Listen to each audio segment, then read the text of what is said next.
هو انا ينفع اتعلم جراحة تجميل من غير ما اشتغل في البوتوكس والفيلر والثريدز والشد البطن وشفط الدهون والحاجات دي كلها علشان خاطر انا عايز اشتغل ريكونستراكشن وحروق بس؟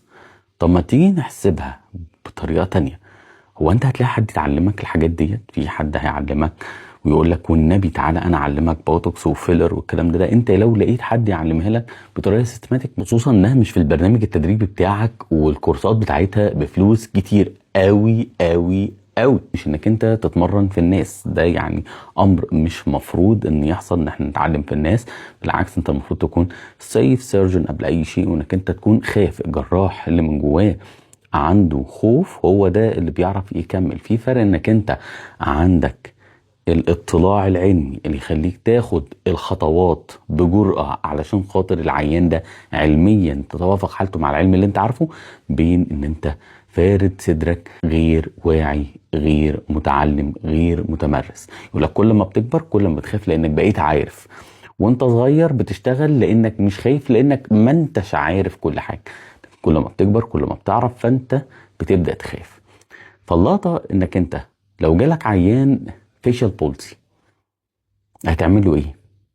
هتقول لي هعمل له العمليات الخزعبلية. طب افترض هو ممكن يكون حله بوتوكس، شوية فيلرز، هو عنده شوية اسيمتري بثريدز، خصوصا لو هو كان عدى عليه اكتر من سنتين مش هينفع له عمليات الاعصاب. ولا انت هتعمل لي زي اللي ما بيعرفش يعمل في حياته غير عمليات الفري فلابس؟ فري فلابس اوبشن جميل جدا، سواء استخدمته كاليفيتر او تول بوكس او في اللادر بتاعك، حسب انت بتمشي ازاي. ولكن الاصل انك انت لو عندك اجراء بسيط هيدي العيان اللي نفسه فيه باوبتيمم ريزلت، ليه اعمل اختيار كبير خزعبلي العيان بعدها يقول هو انا ليه هديت الشقه عشان اطلع الفراشه؟ فانت ممكن حاجه زي الفيشال بولسي لو لقيت انها ممكن تتعالج بعد سنتين، لان خلاص بعد سنتين انك انت تنقل اعصاب هيكون صعب، فهتضطر انك انت ممكن تحتاج بقى تعمل نقل شريحة عضلية. طب افترض العيان عنده حاجة بسيطة، محتاج مثلا بوتوكس خفيف يظبط الاداء، حتة فيلر عشان حتة اسيمتري ثريد والكلام ده، لو هو راضي بالنتيجة دي ولا نجد ما كانش ساعتها اسعى للباقي. ومش بعتبر ان ده بديل لده، لكن في اي اختيار انت بتشوف العيان عايز ايه، الافيلبل اوبشنز ايه، ونرجع بقى في الاخر انت بتعرف تعمل ايه، ده حوار تاني. فانت لازم تقوي التول بوكس بتاعك. لو انت ما تعرفش الاتاتيك يونتس بتاعت العيان هتحول لعيان التروما بيشنت بتاعك لعيان فرانكنشتاين. مع ان عيان التروما بيشنت بتاعك لما يجي لك عنده بعض الجروح، انت لو بتعرف شويه بيزكس في الليفتنج هتفيده، هينبسط. انت بدأ الجرح في نص وشه انك انت تشد له الجرح مثلا وتخبيه في مكان ماشي مع اللاينز اوف ريلاكسد تنشن لاينز، او اللاينز بتاعت الماكسيمم اكستنسبيليتي تبعد عنها وتمشيه مع الاستاتيك يونتس وتحترمها. ساعتها هتلاحظ ان الريزلت بتاعتك في حته تانية. لكن ايه فرقك عن اي حد بيخيط اي حاجه؟ فرقك انك انت جراح تجميل فاهم الاستاتيك يونتس، والحاجات دي عمرك ما هتعرفها غير لو انت درستها. فهو علم انت حطه في التول بوكس واستهدف العيان بتاعك. دلوقتي انت لو جيت تجيب عيادة هتجيبها في مكان انت دعايتك هي اللي هتجيب عيانك، لان دلوقتي جو اليوفط بتاع الشوارع ده بطلوه. فانت دعايتك اونلاين، انت هتقول انا بعرف اعمل كذا، بعرف اعالج الفيشال بولس من غير جروح، بعرف اعالج حروق من غير فلابات. شوف انت بقى هتعمل الحركات دي ازاي والمهارات اللي عندك وظفها. لكن لو انت ما عندكش تول بوكس فانت مش هتعرف تدي عيان حاجه.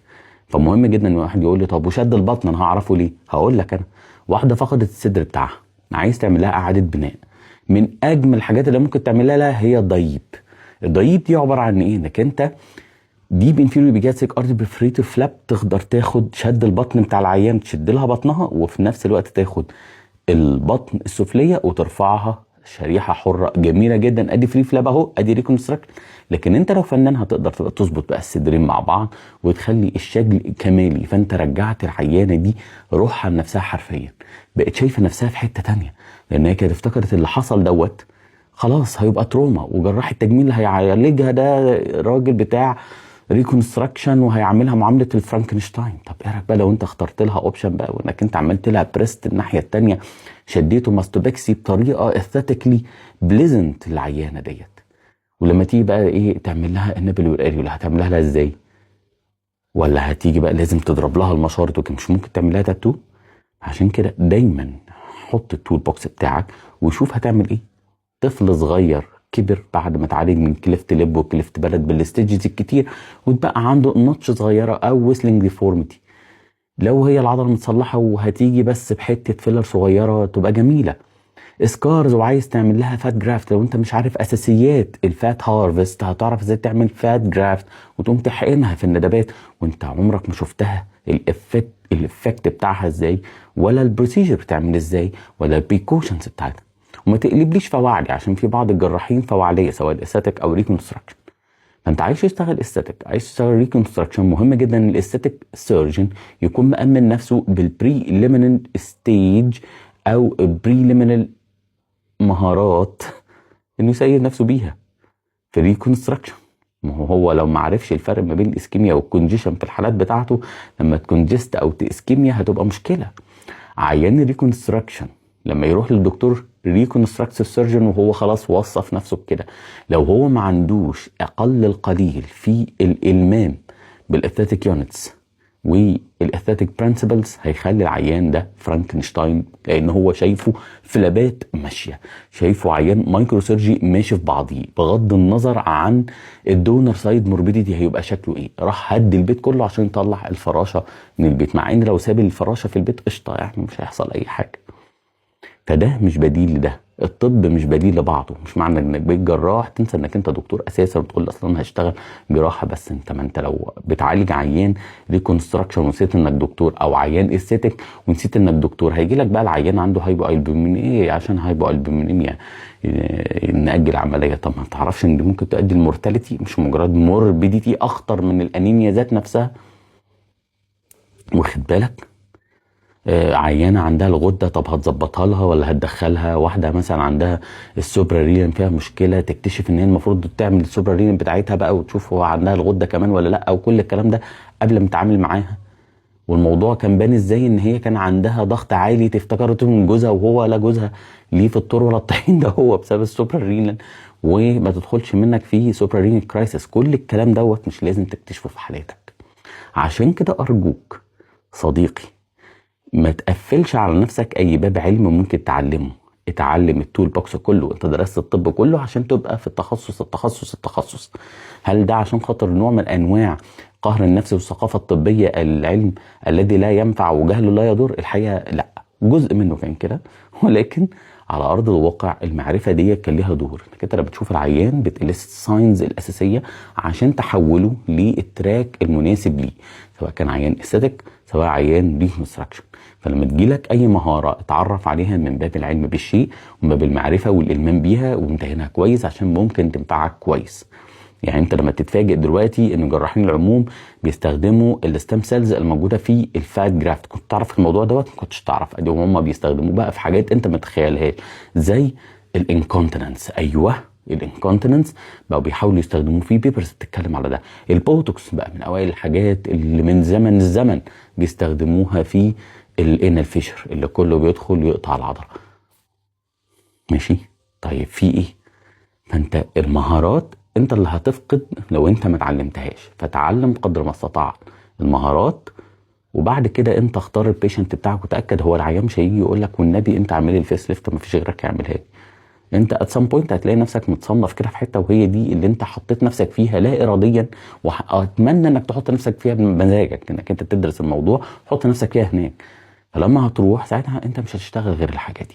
حطها قاعدة لحياتك، ما تقولش للعيان الحاجة اللي انت بتعرف تعملها بس، قول له افضل قرار موجود لحالته هو بس. لو خدت المبدأ ده والعهد ده على نفسك هترتاح. العيان بقى اختار الحاجة اللي انت بتعرف تعملها وشايف ان هي دي المناسبة ليه ولا نجد، لكن هو شايف ان اللي يناسبه الاوبشنز التانية اللي انت حكيتها له. الامانة العلمية تقتضي انك انت توجهه وتقول له فلان فلاني هو افضل حد بيعمل الحاجة دي، طالما انت شاطر في الحته دي، زي انت بتعرف تتعامل مع العمليه دي بالطريقه الفلانيه، وهو العيوب بتاعتها والمميزات كذا، وفي اجراء تاني العيوب والمميزات كذا ولكن تكلفتها كذا. انت تقدم للعيان الاوبشنز وهو يختار، لكن انت ما تختارش العيان الحاجة اللي انت بتعرفها بس وتخبي عنه الباقي. خليه هو يختار، خصوصا في الحاجات المستعصية. اما لو اتوجد حل سهل انت اللي منعت نفسك عن تعليمه تحت اي وازع او تحت اي شعار، ما ينفعش تحمل على العيان نتيجة ده وتعمله قرار كبير كان ممكن يتحل بحاجة صغيرة.